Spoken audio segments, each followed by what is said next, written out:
মাত্র একটা কলা দিয়ে বানিয়ে নিলাম ভীষণ মজার নরম তুলতুলে কলার পিঠা। মুখে দিলে মিলিয়ে যাবে এতটাই নরম।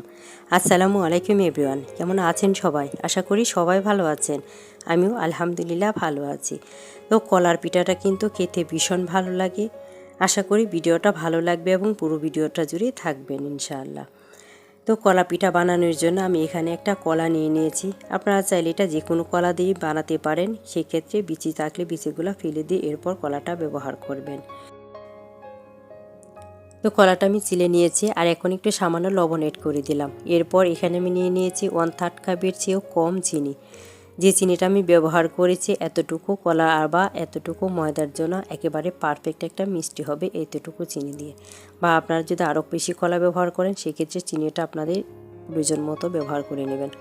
তো চিনি, কলা আর লবণ একসঙ্গে মিশিয়ে নিচ্ছি যাতে করে আমার কলা এবং চিনি ভালো করে স্মুথ হয়ে যায় আর চিনিটাও আমার গলে যায়। তো আমি চিনি, কলা আর লবণ একসঙ্গে মিক্স করে নিয়েছি আর কলাটা কিন্তু আমার একেবারে স্মুথ হয়ে গেছে। এ পর্যায়ে আমি এখানে 1 কাপ ময়দা ব্যবহার করে নিচ্ছি। চাইলে আপনারা এখানে প্যাকেট আটাটাও ব্যবহার করতে পারেন। তো এখন ময়দাটা ভালো করে মিক্স করে নিচ্ছি। তো 1 কাপ ময়দা ভালো করে মিশানোর পর মনে হচ্ছিল যে একটু কম হয়ে গেছে, তাই আমি এখানে আরও 1/2 কাপ ময়দা দিয়ে দিলাম আর এটাকে আবারও ভালো করে মিক্স করে নিব। আর এখন এখানে আমি রুম টেম্পারেচারে থাকা মেজারমেন্ট কাপ দিয়ে 1 কাপ নর্মাল পানি দিয়ে দিয়েছি আর এই পানিটা দিয়ে আমি একটা ডো তৈরি করে নেব। এটা একেবারে পাতলা বা একেবারে ঘন হবে না। তো ঘনত্বটা কতটুকু হবে সেটা আমি আপনাদের এখন দেখিয়ে দিব। আর এটাকে আমি ভালো করে ফেটিয়ে নিয়েছি আর ফেটিয়ে নেওয়ার পর এটা কিছুটা একটু বাবলের মতো তৈরি হবে।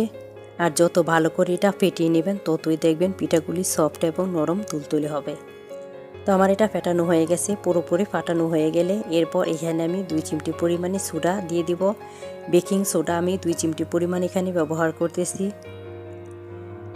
সোডাটা দেওয়ার পর এখন আবারও ভালো করে এটাকে একটু ফাটিয়ে নিব যাতে করে সোডাটা ভালো করে মিক্স হয়ে যায়। এ পর্যায়ে একটু ভালো করে কষ্ট করে ফাটিয়ে নিতে হবে, না হলে কিন্তু রেজাল্টটা ভালো আসবে না। আর সোডাটা কিন্তু শেষেই দিতে হবে। আর সোডাটা দিয়ে যতক্ষণ ফাটাতে সময় লাগে অতক্ষণ সময় ফেটিয়ে এরপর সাথে সাথে পিঠাগুলো বানিয়ে নেবেন। আবার রেস্টে রাখতে যাবেন না, তাহলে আবার পিঠাগুলো হতে চাইবে না। আর ব্যাটারটা দেখবেন যে ফাটাতে ফাটাতেই অনেকটা পাতলা হয়ে যাবে আর একটু ফুলে ফুলে উঠবে। তখনই মনে করবেন যে একটা পারফেক্ট ব্যাটার তৈরি হয়ে গেছে। এখন একটু চামচ দিয়ে আমি আপনাদের দেখিয়ে দিচ্ছি যে ঘনত্বটা কতটুকু হয়েছে। তো প্রতি 1.5 কাপে আপনারা কিন্তু 1 কাপ পানি ব্যবহার করতে পারেন। যে মেজারমেন্ট কাপ দিয়ে আপনারা ময়দাটা ব্যবহার করবেন ঠিক সেই কাপটা দিয়ে পানি ব্যবহার করে নেবেন। প্রতি 1.5 কাপের জন্য 1 কাপ পানি ব্যবহার করতে পারেন, তাহলে একটা পারফেক্ট ব্যাটার তৈরি করে নিতে পারবেন। সেক্ষেত্রে একটু কম বেশি হতে পারে, কারণ যদি আপনি চিনিটা বেশি ব্যবহার করেন বা ময়দা বা আটার উপর নির্ভর করে কিন্তু পানিটা একটু কম বেশি লাগতে পারে।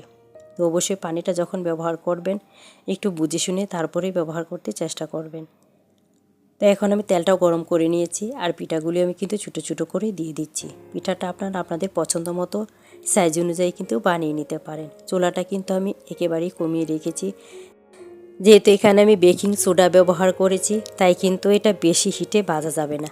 বেশি হিটে ভাজতে গেলে দেখা যাবে যে পিছনের যে অংশটা সেটা কিন্তু পুড়ে যাবে আর পিঠাগুলি কিন্তু হতে চাইবে না, ভিতরটা কাঁচাই থেকে যাবে। সেক্ষেত্রে অবশ্যই অল্প আছে এটা করে নিতে হবে। আমি কিন্তু চুলাটাকে একেবারেই কমিয়ে রেখেছি, মানে মিডিয়ামের চেয়েও কমিয়ে রেখেছি। আর এখন আমি দেখেন অল্প অল্প করে পিঠাগুলো দিয়ে দিচ্ছি। যখন আমার 4টা পিঠা হয়ে গেছে তখন আমি আরও 3টা দিয়ে দিচ্ছি। একসাথে বেশি পিঠা দিলে দেখা যাবে যে একটার সঙ্গে আরেকটা জোড়া লেগে যাবে আর পিঠাগুলো কিন্তু উল্টাতে গেলে সমস্যা হবে আর ছিদ্র ছিদ্র হয়ে যাবে। তাই যখন পিঠাগুলো হয়ে যাবে তখন চেষ্টা করবেন আরও কয়েকটা পিঠা দিয়ে দিতে। সেক্ষেত্রে আপনারা চাইলে আরও কম বা বেশিও ভেজে নিতে পারেন। আমি এখন 4টা হয়ে গেছে, এরপর আরও 3টা দিয়ে দিয়েছি আর এভাবেই আমি কিন্তু সবগুলো পিঠা ভেজে নেব। আর পিঠাগুলো যখন একটা সুন্দর কালার চলে আসবে তখনই সেটা নামিয়ে নিতে পারেন। আপনার পছন্দ মতো কালার করে কিন্তু সেটা ভেজে নিতে পারেন। আর এই পিঠাগুলো কিন্তু একটু লাল লাল করে ভাজলে ভালো লাগে, তো আমি একটু লাল লাল কালার করে ভেজে নেব।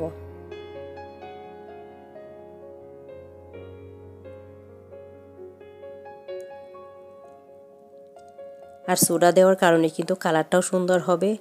যেহেতু এটা সাদা চিনি দিয়ে বানিয়েছি তারপরেও কিন্তু এটা সাদা হবে না, হয়তো বা আপনারা দেখি বুঝতে পারবেন। তো তো পিঠাগুলি কিন্তু আমার মোটামুটি সুন্দর কালার চলে আসছে। আর এখন আমি পিঠাগুলি নামিয়ে নেব। এই পিঠাগুলি হতেও কিন্তু বেশি সময় লাগবে না। আপনি এক ফ্রাই প্যান পিঠা কিন্তু 4 থেকে 5 মিনিটেই ভেজে নিতে পারবেন। অল্প সময়ে কিন্তু পিঠাগুলো হয়ে যায়। মেহমান বসিয়ে বা চা বসেও কিন্তু পিঠাগুলি বানিয়ে নিতে পারবেন। অনেক সহজ একটা নাস্তা। আশা করি ভিডিওটা ভালো লেগেছে। আর যদি ভিডিওটা ভালো লাগে চ্যানেলটা সাবস্ক্রাইব করে পাশেই থেকে যাবেন। পাশে থাকা বেল আইকনটা প্রেস করে দিবেন। এতে করে প্রথম নোটিফিকেশনটা আপনার কাছে চলে যাবে। আবারও যখনও ভিডিওটা দেখতে চাইবেন তখনই খুব সহজেই দেখে নিতে পারবেন। যদি ভিডিওটা ভালো লাগে ফ্রেন্ড ও ফ্যামিলির সাথে শেয়ার করে দিবেন। বেশি ভালো লাগলে একটা লাইক দিতে ভুলবেন না। কথা বলতে বলতে কিন্তু আমার পিঠা বানানো শেষ। ভালো থাকবেন। আল্লাহ হাফেজ।